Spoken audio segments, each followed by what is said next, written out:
महिला व सुंदरता, ये दोनों एक दूसरे के पूरक हैं।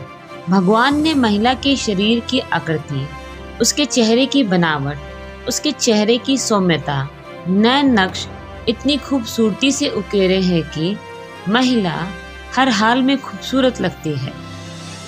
चाहे वो न्यूबॉर्न बेबी हो, एडोलेसेंट एज में लड़की हो, टीनेजर गर्ल हो, यंग गर्ल्स का ग्रुप हो, मैरिड वुमेन्स हो, मैच्योर लेडी हो या ओल्ड लेडी हो, सब अपने आप में उम्दा, खूबसूरत। बुरी घटनाओं को हम भुलाना चाहते हैं, पर कभी सोचा है क्या हो अगर वो बुरी घटनाएं जीवन भर हमें हॉन्टेड करती रहें?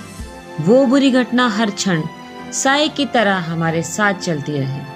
सुंदर दिखना, अपने आप को संवारना हर महिला का अधिकार है, तो क्यों ये बेगैरत आदमी अपनी आधारहीन रंजिश, अहम सनक के चलते महिलाओं का सबसे अनमोल तोहफा, उनकी खूबसूरती उनसे छीन लेते हैं। सच है, पानी की तरह दिखने वाला ये विध्वंसकारी तरल पदार्थ कितनी आसानी से उन कायरों को हिम्मत दे देता है।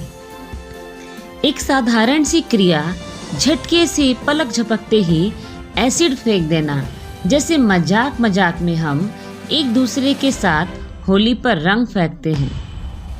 क्या उन लोगों की एक बार रूह नहीं कांपती इसके परिणाम के बारे में जानकर या सोचकर? खैर, ऐसे अपराधी लोग अपनी ही सनक में रहते हैं। सोचना समझना इनके बस की बात नहीं। ऐसे लोगों का अहम इन पर हावी होता है। इनकी मेंटल साइकोलॉजी साधारण लोगों से बहुत हटकर होती है। ऐसे हैवान लोग दिखने में हमारे तुम्हारे जैसे आम ही लोग होते हैं। कोई कैसे पहचाने कि इनके मन में क्या चल रहा है? बरसों से बीमार मानसिकता के हाथों मजबूर हमारा सो कॉल्ड बहादुर पुरुष वर्ग महिलाओं को तकलीफ देने का नया हथियार खोजता रहा है। ये विनाशकारी तेजाब भी उसी कुंठित मानसिकता का आविष्कार है। सोचो, जब पहला एसिड अटैक हुआ होगा, उस अटैकर के मन में कितनी घृणा, गुस्सा, पागलपन, नफरत रही होगी उस बेचारी महिला के लिए। मेरा पहला सवाल अगर सही लगे तो वीडियो के कमेंट बॉक्स में जरूर देना। कहाँ से पैदा हुई उनके मन में महिलाओं के लिए इतनी नफरत? तेजाब एक ऐसा हथियार है जो बहुत आसानी से उपलब्ध हो जाता है, परंतु उसकी चोट इतनी घातक है कि पीड़ित महिला की आत्मा तक हिल जाती है और वह कभी भी इस जख्म से उभर नहीं पाती है। मेरा आपसे दूसरा सवाल, क्यों तेजाब आसानी से किसी को भी उपलब्ध हो जाता है?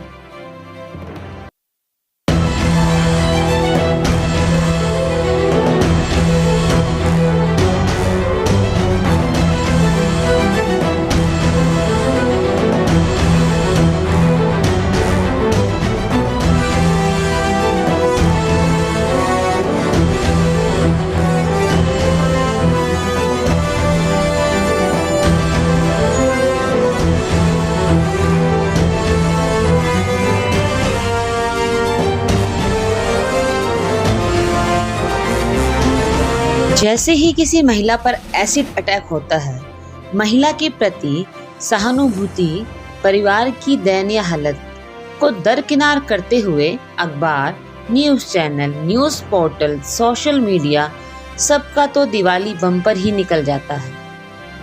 आओ देखते हैं ना ताओ, बस लग जाते हैं टीआरपी, स्पॉन्सरशिप बढ़ाने के लिए। वाह रे वाह, इसे कहते हैं कलयुग।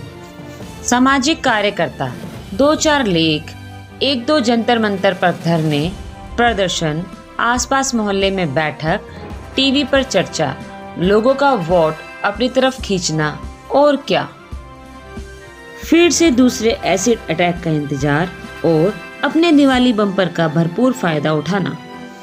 इस प्रकार से होते आ रहे अटैक्स से तो सबका कुछ ना कुछ भला ही हो रहा है, तो क्या हुआ बदले में अगर कुछ महिलाओं की आत्मा पर जीवन भर जख्म हुआ हो? तो क्या हुआ कुछ महिलाओं की जान ही चली गई हो?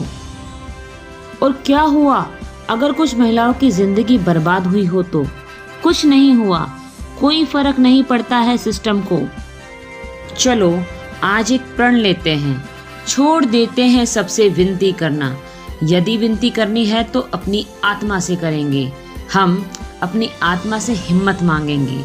हम समाज में रह रहे ऐसे कुंठित भावनाओं से ग्रसित लोगों का स्वयं आगे बढ़कर सामना करेंगे। लक्ष्मी आज एक जाना माना ब्रांड नेम है। लक्ष्मी एसिड अटैक होने के बाद भी उठ खड़ी हुई और एसिड अटैक के खिलाफ सबसे बुलंद आवाज उठाई, कोर्ट में जनहित याचिकाएं डाली, डेट टॉक में प्रेजेंटेशन दिया।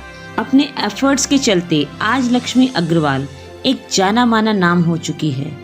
इसी जिजीविषा के चलते 2014 में मिशेल ओबामा ने लक्ष्मी को international women's of courage award से नवाजा था। लक्ष्मी अग्रवाल आज एसिड अटैक से पीड़ित महिलाओं के लिए काम कर रही है और उनको न्याय दिलाने के लिए भी प्रयासरत है। चलते चलते दो लाइन हम सबके लिए। हैवानियत के आगे झुका कभी ना शीश, संपूर्ण ब्रह्मांड का तुझको है आशीष। हृदय में जला ज्वालामुखी की आग, कठिनाइयों से भयभीत होकर ना तू भाग। चलती जा तू सदा गाती लक्ष्य का गीत, जगत के आगे अपने लिए मांग कभी ना भीख। हैवानियत के आगे झुका कभी ना शीश, संपूर्ण ब्रह्मांड का तुझको है आशीष। उम्मीद करती हूँ दोस्तों आपको ये वीडियो अच्छी लगी होगी।